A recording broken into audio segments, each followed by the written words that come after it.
Hi, Bob. I left the sea in 1987. Laura Lee Thompson tends shop here in Titusville. You know, I really miss being out on the ocean. You might not know her, but she is a legend in these parts. This one has a nice pelican on it. Much of her life spent fishing off the shores of the Space Coast. Now, she captains her family's restaurant, Dixie Crossroads. It's been in their family for more than 35 years. We call ourselves world famous. World famous for their hometown hospitality, fresh fish, and the space industry.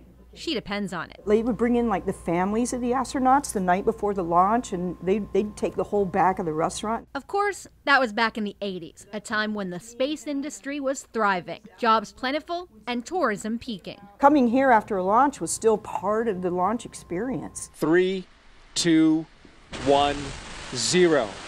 And liftoff. This 72-mile stretch of coastal Brevard County is better known around the world as the Space Coast, an iconic symbol of patriotism, honor, and American glory. The thrill to stand on the Titusville Bridge and watch that rocket lift off, it's just such an experience for people. But an experience that could be lost.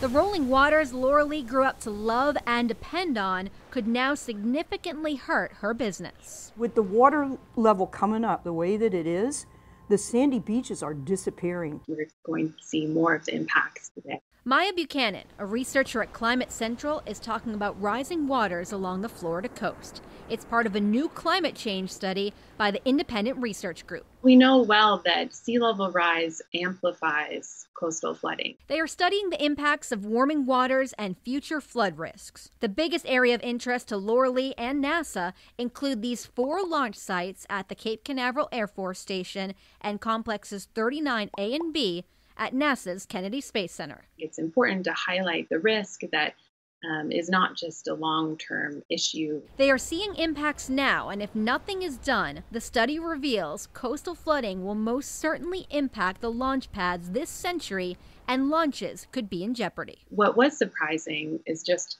how quickly that risk is increasing at this area of interest. Most at risk are Launch Complex 39A, currently leased by SpaceX, and 39B, which supports NASA's Space Launch System. NASA knows about the problem. In fact, they're already working on a solution. The overall purpose of the project is to construct a robust inland dune system that will protect our inland infrastructure from storm surge and flooding events.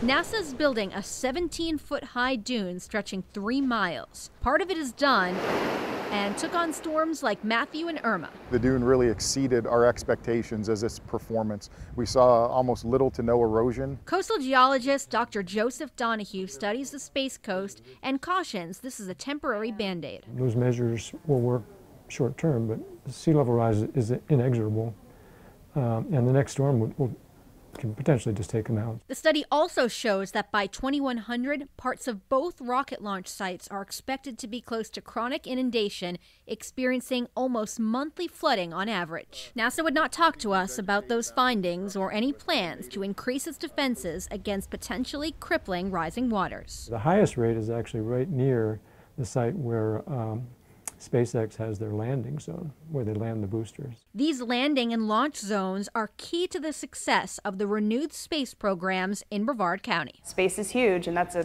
pretty big impact economically. Jobs are coming back. Families are thriving. Fiscal year 2017, the GDP for NASA alone was $2.2 billion. The first Falcon Heavy launch, I actually saw crowds here that equaled the crowds that we used to get after a space shuttle launch, which made us very happy. Reminiscent of the 80s, back when business was booming.